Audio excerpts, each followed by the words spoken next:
Hola amigos, ¿cómo están? Sean bienvenidos a otro episodio de Liposucción Mental, en donde vamos a estar sacando la basura para retener lo bueno.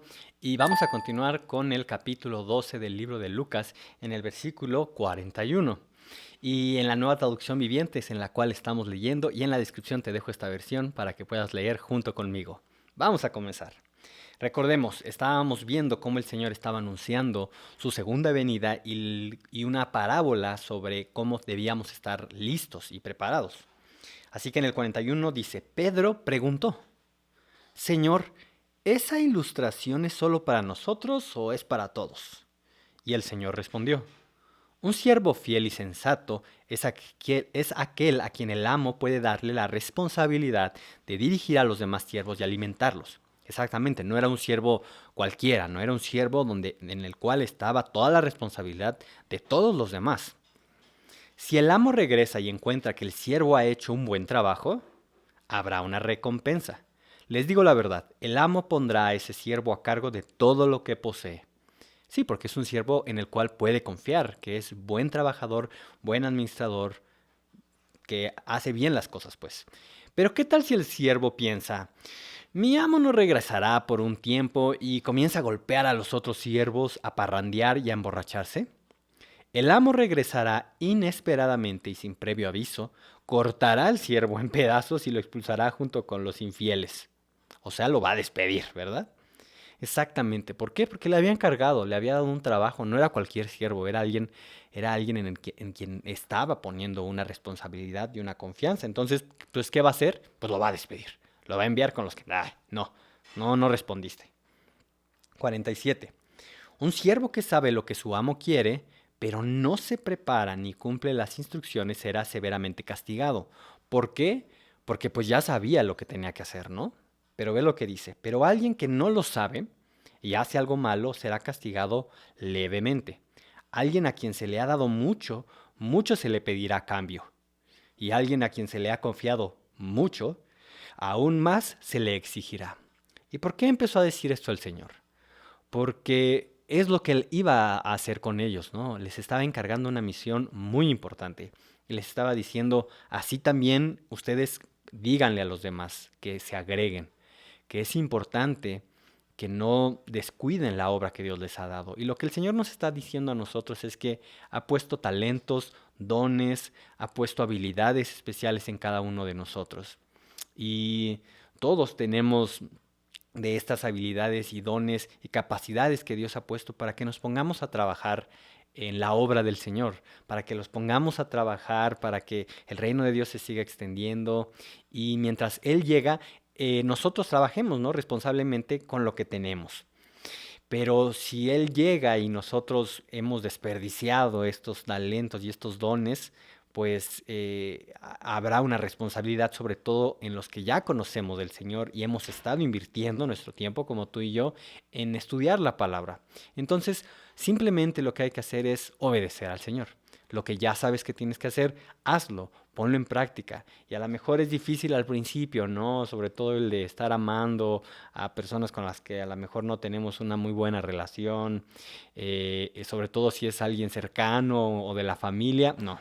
Hay que poner en práctica lo que el Señor dice y que el Señor te llene de su sabiduría y de su amor para poner en práctica todo lo que Él ha puesto y que todos los dones y talentos que tienes los pongas, ¿no? Los pongas a moverse. A mí me llama mucho la atención cómo pone el ejemplo de este siervo malo, ¿no? Que se empezó a poner, fue despiadado con los otros siervos, no tuvo compasión, se puso a parrandear confiando en que, yo tengo todo el poder, ¿no? ¿Cómo muchas veces no hay gente así, verdad? O podemos llegar a ser nosotros así, teniendo esa mala actitud.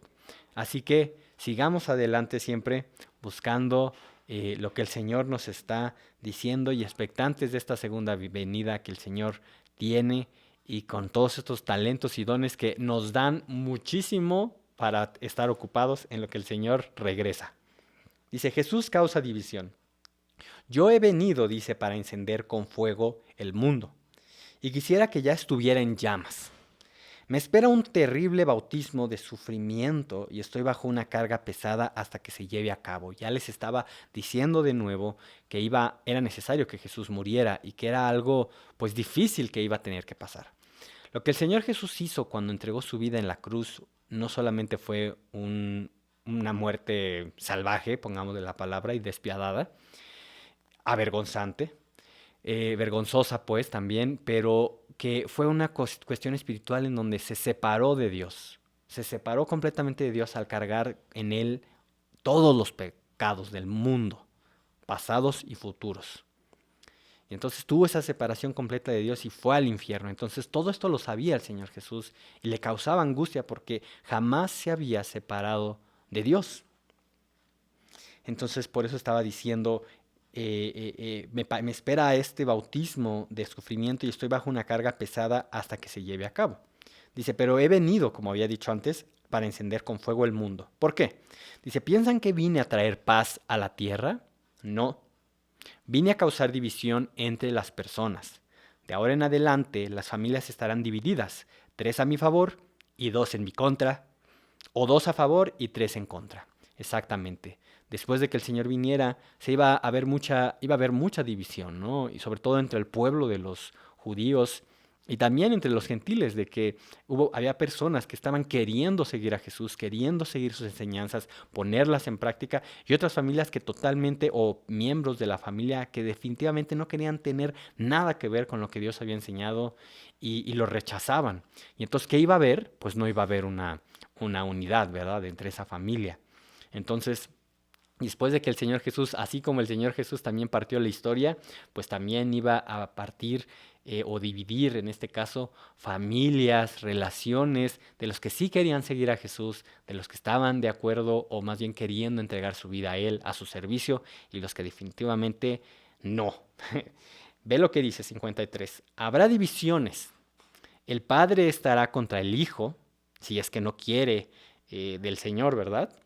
Y el hijo contra el padre, la madre contra la hija y la hija contra la madre, la suegra contra la nuera y la nuera contra la suegra.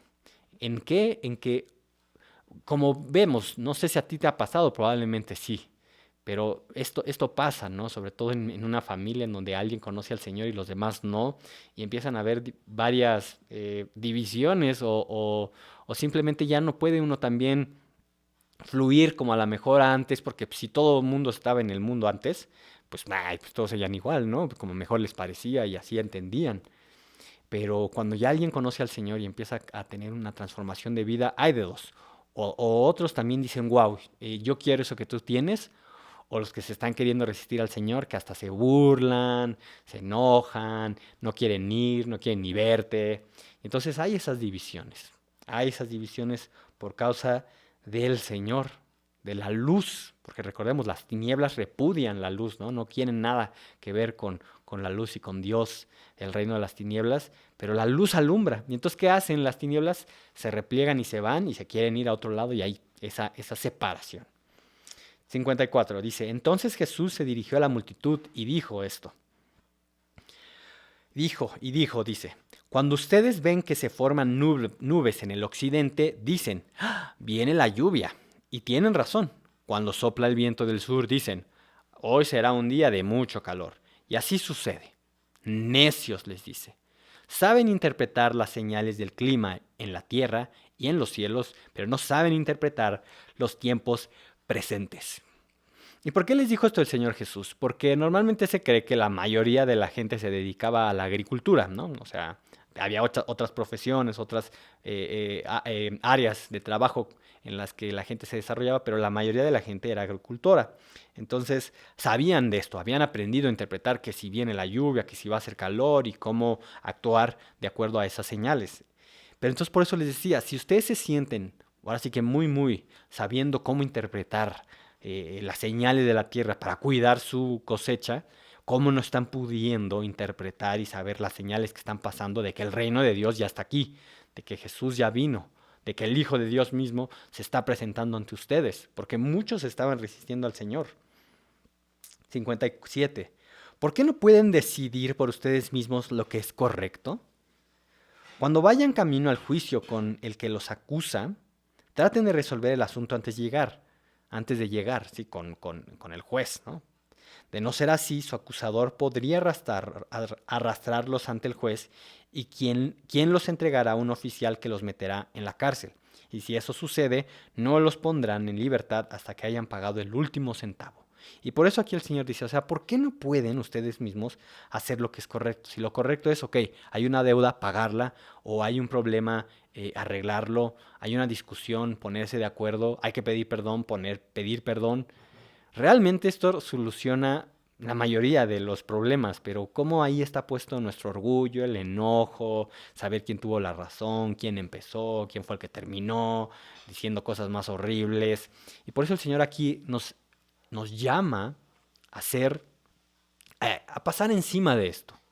¿Por qué? Porque pues estamos sujetos, ¿verdad? A circunstancias, discusiones, por estados de ánimo, por cómo reaccionan los temperamentos, cada quien. Bueno, pues ir encima de eso y saber qué es lo correcto.